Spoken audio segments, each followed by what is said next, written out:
John Bolton listens to U.S. President Donald Trump speak during a cabinet meeting at the White House in D.C. on April 9, 2018. President Donald Trump said Monday that major decisions would be made on a Syria response in the next day or two, after warning that Damascus would have a big price to pay over an alleged chemical attack on a rebel-held town. By Nicholas Cam, AFP, Getty Images.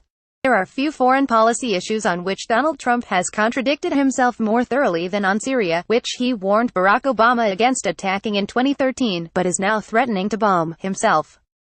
Big price to pay, the president tweeted Sunday after reports emerged of a chemical weapons attack in Ghouta.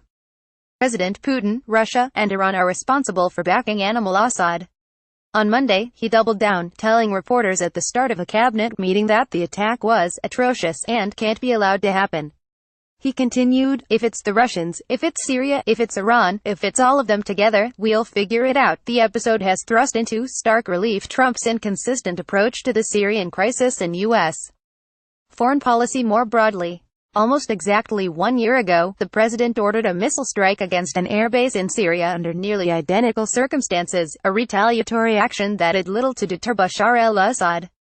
Assad and Russia both denied any involvement in the 2017 chemical attack. The president subsequently began moving U.S.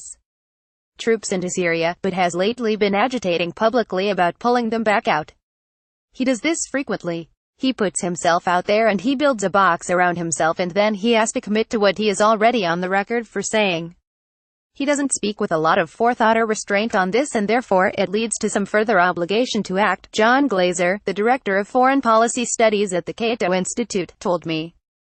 Inside Foggy Bottom, there is confusion over what role the State Department will play in advising the president, given that Mike Pompeo is still awaiting Senate confirmation.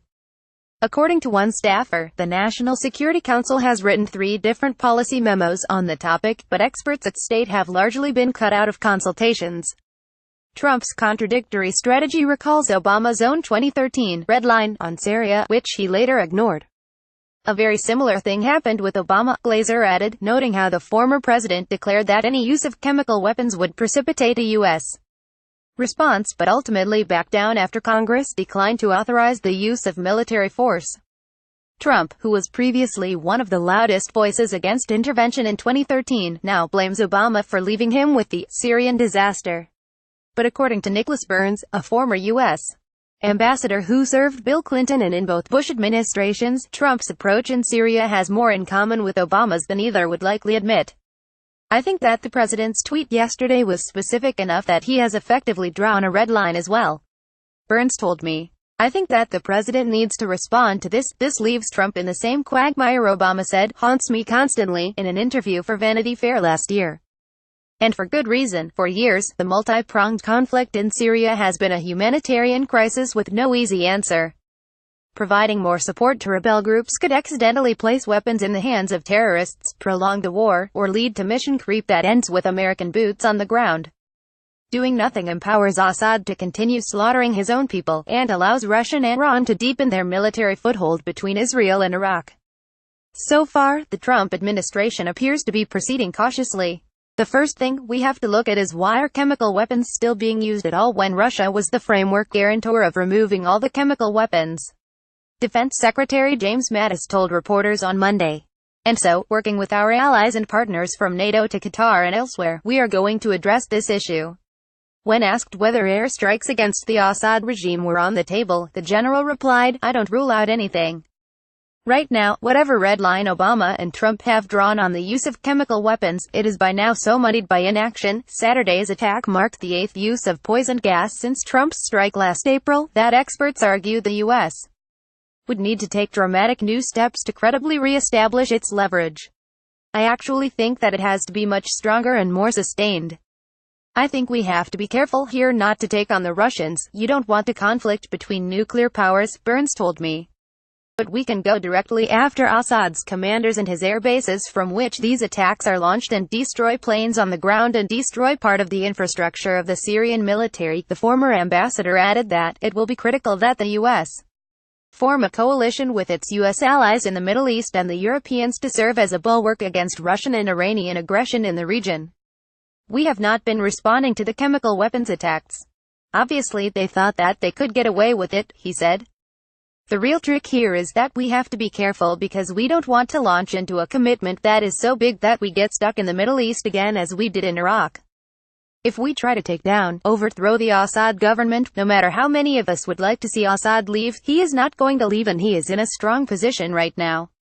But we can help the Syrian Kurds in the north, we can help the refugees, we can protect victims, or try to, of chemical weapons. We should do all those things. We should not leave the field to the Russians and the Iranians in my judgment. Others cautioned against another missile attack. The last strike had no strategic or tactical utility, it didn't help the humanitarian situation on the ground, it didn't alter the strategic situation on the ground, it didn't undermine the Assad regime's control, it didn't fight terrorism. It was really just this symbolic show, demonstrating that we are still the policemen of the world. It didn't have any tangible impact on the conflict, Glazer said. We need to ask, how are the means connected to the ends? Whatever tactics we use against the Assad regime in retaliation for this, how is that connected to some objective that we have? I don't even see what the objective is, other than we feel embarrassed for not acting. There is also the question of Trump's executive authority to launch a military strike against the Assad regime. Presidents aren't magically able to bomb any country that they want on their own whim.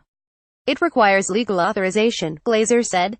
Congress was divided over whether the president had the legal authority to launch the targeted strike last April. While Senate Majority Leader Mitch McConnell and Senate Foreign Relations Chairman Bob Corker said the attack didn't warrant an authorization for use of military force, or a UMF, from Congress, which Trump did not have, others argued the opposite. We have to think about all the consequences, Congressman Justin Amash said at the time. It's critical under our system of government that these types of actions have congressional approval, because they are acts of war, and what begins as a set of strikes on one night can quickly escalate into a much broader conflict. Under international law, any strike launched by the U.S. against Syria would require a Security Council resolution, which it doesn't have, and is unlikely to get. The chances of the UN resolving this awful situation are basically zero, said Richard Gowan, a UN expert and professor of international and public affairs at Columbia University. Russia has consistently blocked Western efforts to call Assad out over chemical weapons over the last year. They are already signaling that they will hang tough this time. What happens next, he said, is inevitable. Nikki Haley, the French, and the Brits will have a huge row with the Russians. They will then table a resolution demanding an investigation of the events in Gout. The Russians will veto it, possibly with Chinese support. Washington will then argue that the UN route is blocked, so it has no choice but to use force. Right now, the Council offers no real solutions to the endgame in Syria. Resolving that puzzle to Trump's satisfaction will fall in part to National Security Advisor John Bolton, who began his first day in the West Wing on Monday after the departure of H.R. McMaster. This is quite an overly full plate for the first day of a brand new National Security Advisor, a former State Department official who knows Bolton told me. The good news is that Bolton is up to speed on policy and knows the U.S. government well. The bad news is, he hasn't worked in this White House. And while Bolton clearly knows the president, he hasn't worked for him. It is unclear what Bolton will advise the president to do. As the New York Times notes, Bolton didn't support a strike in Syria during the Obama administration, but praised Trump's decision last year. I think the Trump decision to strike as they did was the correct decision, he said at the time. I think the limited, very precise nature of what the president did and the basis on which he did it was important. At the same time, Trump's new national security advisor is a notorious hawk on Iran and Russia, and the Assad regime in Syria is a proxy for both. It is certainly trial by fire. Walking in on your first day and having to organize a unite the U.S. government around a course of action to use military force, this is about as hard as it gets, Burns told me. I am someone who has traditionally had a lot of policy disagreements with John, and I have worked very closely with him in the George W. Bush administration, but frankly I think his experience may pay off here for the U.S. I think that John Bolton's challenge is, can he provide that framework and sell it to the president, and then can the president stick to it?